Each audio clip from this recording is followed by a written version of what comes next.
You know what I always think of when I hear the parable of the sower? I just imagine God going into his satchel, pulling out a huge handful of seeds and just chucking at everyone, just being like, you get some seed, you get some seed, everyone gets some seed.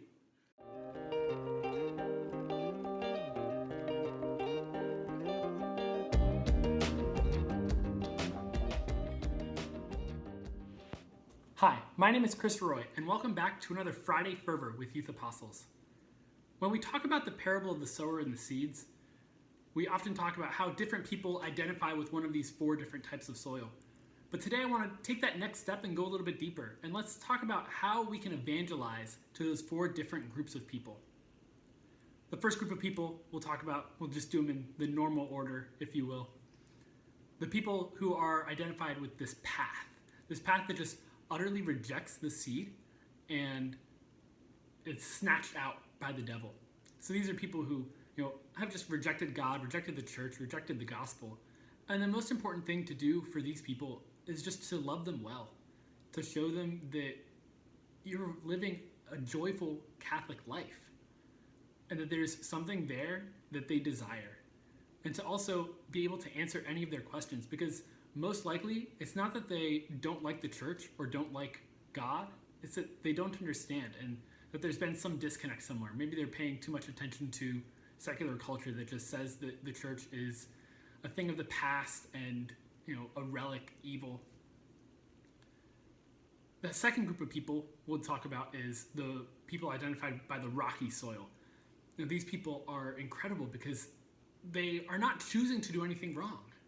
They hear the word, they take it in, and they actually start laying down roots. But then before those roots grow deep enough, this bad thing happens totally outside of their control. This sun beats down on the rocky soil. And this is often characterized by a death in the family, or maybe they're struggling with depression or something like that. And the most important thing here is to be gentle and to just love them very well and to be very empathetic. And just through your actions to them, remind them every single day that God loves them, because that's probably what they've forgotten. That's probably that sun that's beating down that's causing them to dry up and die. The third type of soil, I feel like this one is pretty obvious. It's the thorns that rise up and choke those fruitful plants as they're springing up from the ground. And that often has been taken to symbolize the world and wealth and money and power. And I think the important thing to do with these people is to remind them that there's something deeper, that there are things more important in this world than just sex and drugs and power and money.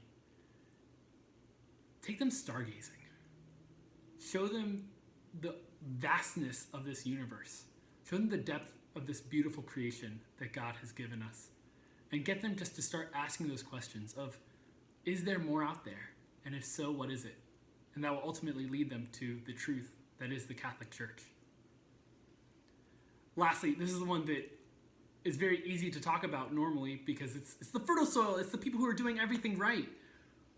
But these people still, they need to take that next step, and we can still evangelize them in a way, because the important thing about this fertile soil, Christ says, and it reproduced.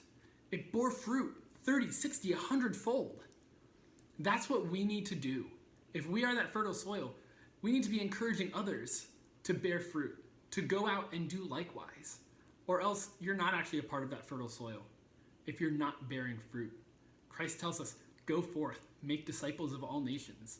And if we truly are fertile soil, if we're truly accepting his word and living it out, then that is our call, and that is what we have to do as Catholics. Thank you so much for watching. Please like, comment, and share this video. Like Youth Apostles on Facebook, Twitter, Instagram, and subscribe to our channel on YouTube. Thank you so much. God bless.